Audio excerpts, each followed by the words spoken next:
Good morning, everybody. Sorry, it's a little bit later than normal. My day got away from me just a bit. Lot going on this morning. I hope you are having an awesome day.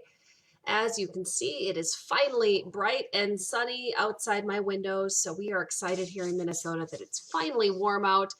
Not warm, it's finally sunny out. I shouldn't say that. It's been gloomy and cloudy for a few days. So we finally have some sun. And so it's a really good thing.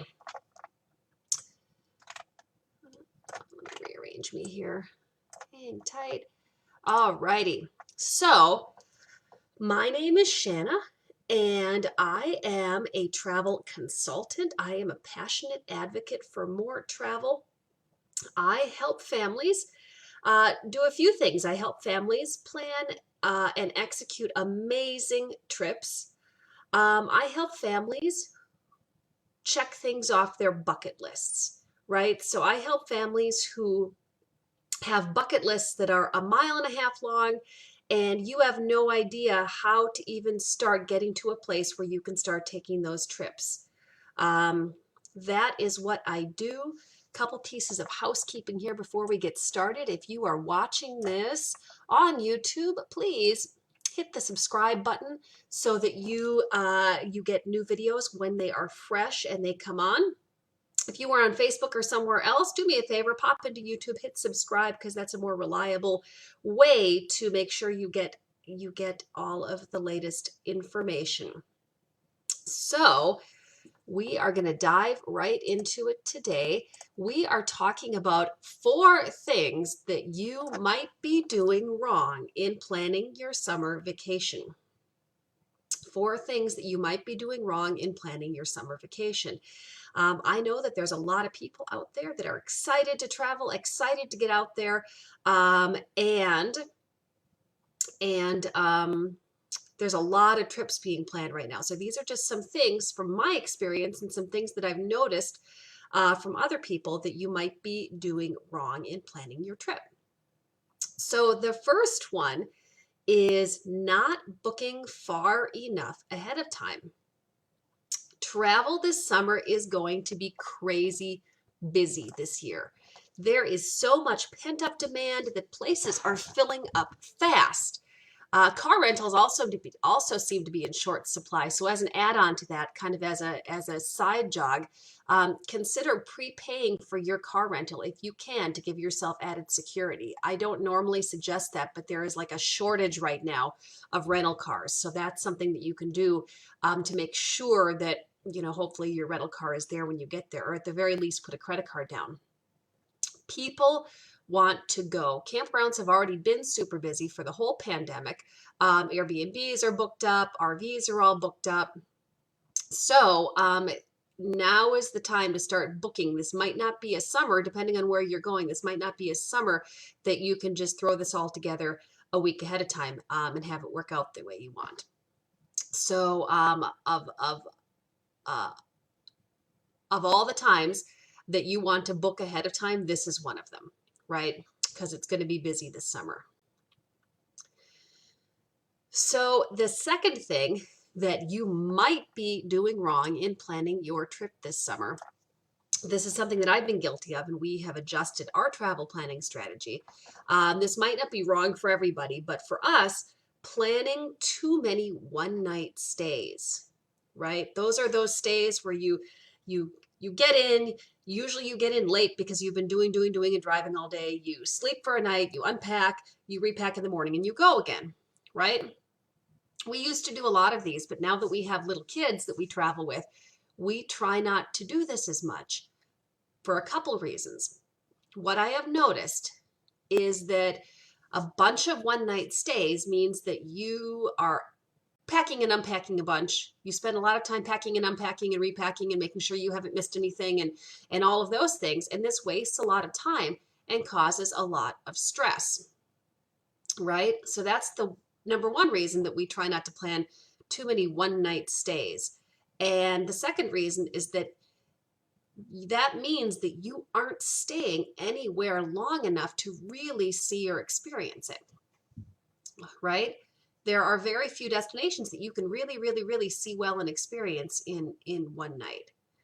So the way to correct that is to try really hard, say in a week trip, to plan for a couple home bases where you plan on staying for a couple of nights and then taking day trips out from there. That is going to give you a lot more relaxed experience with your trip. I feel like a lot better trip, although I know, travel styles do differ. But for us, it means a much more relaxed trip and more time to really, really see things. So try to pare it down. If you're trying to see too many things and you want to get as far as possible, I suggest trying to pare it down to a couple areas where you can really, really dig your teeth in for a couple days. Here is one more good one for you.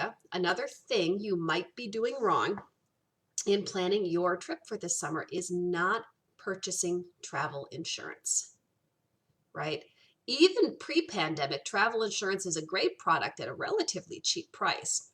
But honestly, before this, it's not something that we would purchase for every trip, especially if it was, a trip here within the US that, that we weren't too worried about getting complicated. Now, with travel as unsure as it is, with travel, kind of hanging on by a thread there, like, I don't know, we're planning a trip for this summer. I don't know if it's going to work out or not. And this is especially true if you are prepaying for any part of your trip, or if there's anything that you have booked that is non-cancelable, right? That's number one. If you've prepaid or have anything that you're going to get charged for if you cancel, you must get travel insurance with all the chaos going on. Number two, if you are even a tiny bit worried about something changing, about you not being able to go, if that would really wreck your trip, or you're going to lose a deposit, again, prepaying for any part of that, if you're even a tiny worried about something changing or whatever, consider getting travel insurance. This third one is always, always, always true. If you are going out of the country and you won't have medical coverage, like your medical coverage here in the US doesn't cover you outside of the country. So you are at the whim of whatever that country's medical system is, and they can basically charge you whatever they want. You could end up with a hefty bill when you come back. I know lots of people who are really, really glad that they purchased travel insurance because something happened unexpectedly. So that's a third reason. And something that a lot of people don't know about travel insurance, if you are an unsure traveler, if you feel better about having all your bases covered, most travel insurance policies have a 24-hour travel concierge help number to help you with any issues that might come up. I'm not saying they can fix everything, but they can usually definitely point you in the right direction if they can. So that's something to consider, not purchasing travel insurance. And the fourth one here, the fourth thing that you might be doing wrong in planning your summer vacation is counting out international travel destinations. I know there's a lot of demand for domestic travel, and gosh, we have so many beautiful things to see here in the US, but if your heart is set on a big international destination, don't count international travel out for the summer. There are already places that have plans for opening up, if they're not already, for vaccinated or tested travelers. I predict that others will be added, especially as we get later in the summer. Now, the trick to this is that you don't want to count it out, right?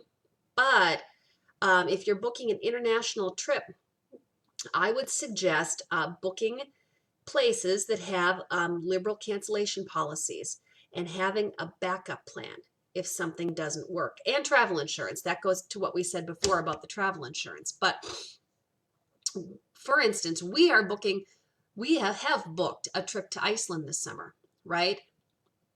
But just in case that doesn't go through, we've got a couple backup plans, a couple things in the back of our mind. And I made sure that when we booked our trip to Iceland, that it was something that had a really liberal cancellation policy. So if we need to get out of it, even up to the last minute, we can do that. So I'm hoping for international travel there. I am not 100% counting on it, but I think it's going to happen. I feel pretty good about it. So those are 4 things that you might be doing wrong in planning your trip this summer. Now, if you are looking for ways to make more travel happen in your life, if you're looking for details about how to plan and make travel happen, right? I have an awesome thing going on for you. Hang on here. Here we go. I have a really, really amazing Facebook group, and in there we are just starting a 14-day travel planning challenge. There, sorry, camera dyslexia. In the Facebook group, where we are going to break apart all of the steps to planning a major trip and give you some really great tools and resources for actually taking that trip out of the idea phase and getting it onto paper and making it a reality.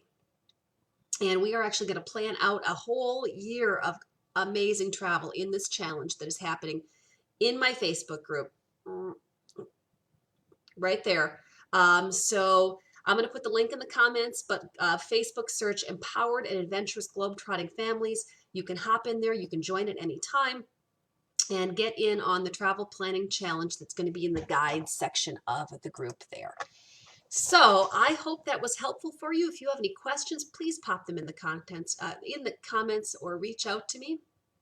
I am Travel with Shanna. I am here to make your bucket list happen. And I hope that you have a really, really, really awesome day. Get out and enjoy it. I hope you have sunshine like me. Get out and enjoy it. That's what I'm going to go do now. So I will see you again soon.